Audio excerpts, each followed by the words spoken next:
Yo, what's going on, folks? Bringing out the big bike. Man, I haven't rode this thing, it feels like, in so darn long. I'm out here at Bacon Ridge Bike Park. So all that rain here kind of dries out pretty well. I didn't try blue, I didn't really care today.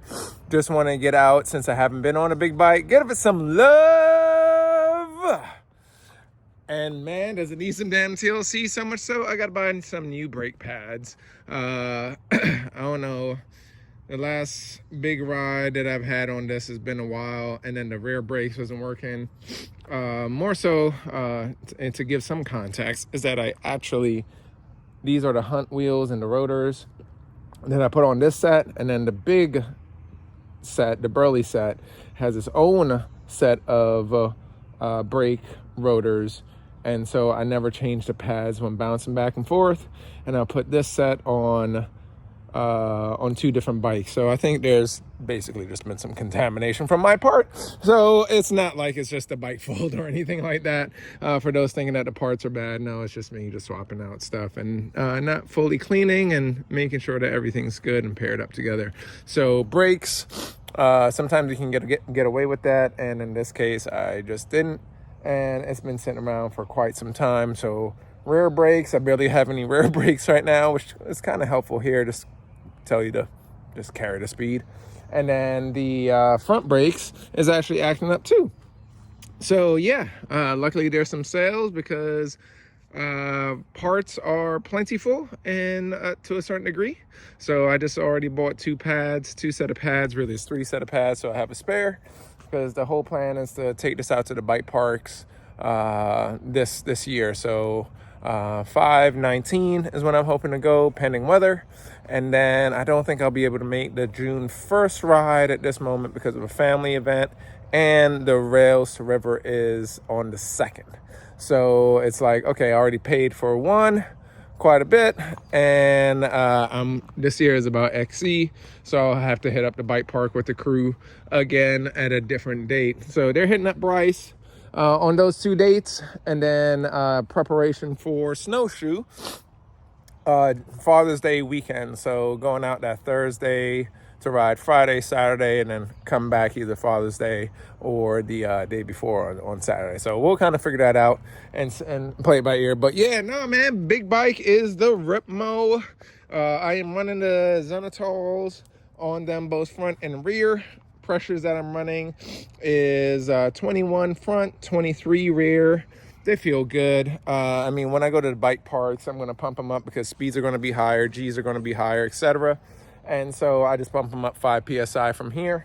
These sidewalls are really good. I may even pump them up more just to have that stability at higher speed. When you're at low PSI, don't run inserts. What tends to happen is that I get that squirm.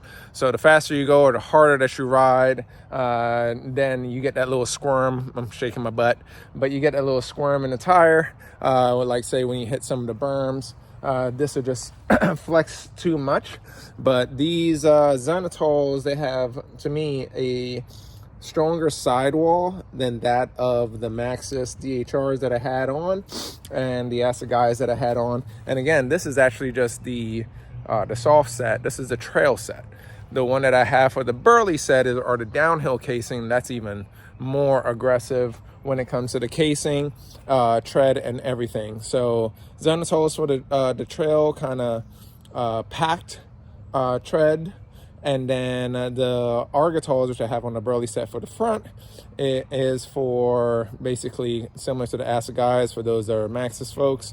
And then on the rear of the other one is a Cryptodal RE, which is similar to that of like the DHRs.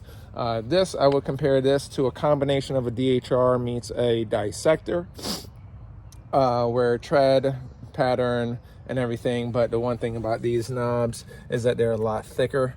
And this compound is just more durable. It actually runs quieter than that of the Maxxis or the Specialized tires for that matter. So yeah, check them out. But yeah, big bike.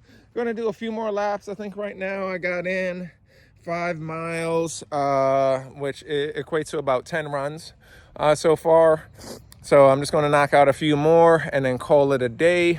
Nothing crazy. It's nice and humid here, but go home and have a little bit of family time. It's going to be raining the next 2 days. The race tomorrow most likely is going to be out, but I am saving my legs just in case it doesn't cancel. And those scattered thunderstorms are actually more north or more south.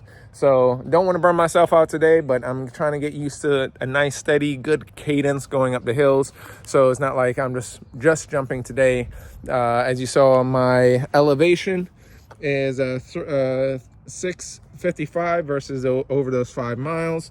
The gearing on this versus my Epic Evo is actually the same. So I have the same Shimano cassette, although on the Epic Evo it is the XTR. And then I have the same bash guard Wolf 232 on the front. So I did that intentionally, so when I'm going from bike to bike, I actually feel the same. There's no big difference when it comes to that pedaling effect or gearing. However, big bike with the DW Link does pedal very well, but you can tell obviously it has a bob.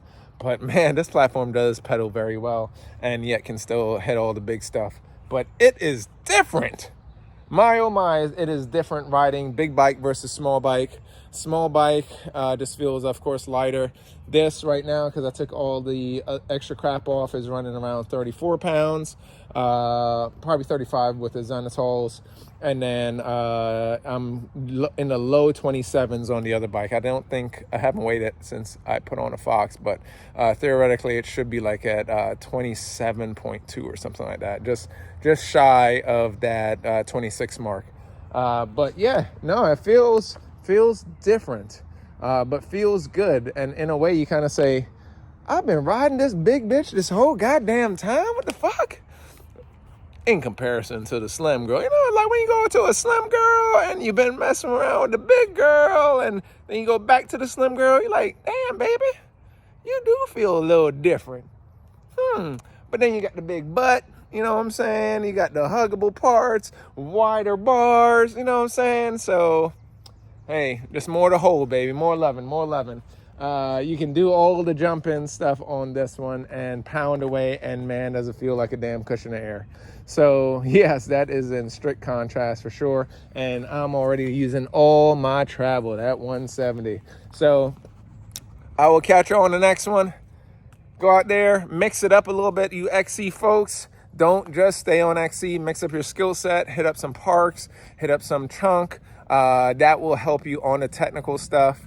Ride with other riders that are faster in this technical stuff, so that way you can actually get better. And that's kind of my focus, being able to bounce back and forth. And as much as I hate to say it, I'm going to have to do like some gravel / road mileage a little bit more.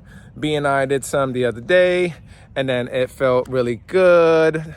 So I think that I need to mix that up for that consistency in pedal. And then I can actually do that right out of the house and then hit the parkway and then just kind of get some pedaling. And even if it's for an hour, it doesn't have to be long rides. It's just really that consistent pedaling for that hour. And I can get in and out a good workout and still chill with the fam. That's probably what I should have done today, but had to get the big bike out, and I'm glad I did, so that way I can order the brakes. And this needed a good shakedown for a while, which was much needed. So I'll catch you on the next one. Thanks for tuning in for the dozens and dozens of people watching this. All right, catch you on the next one.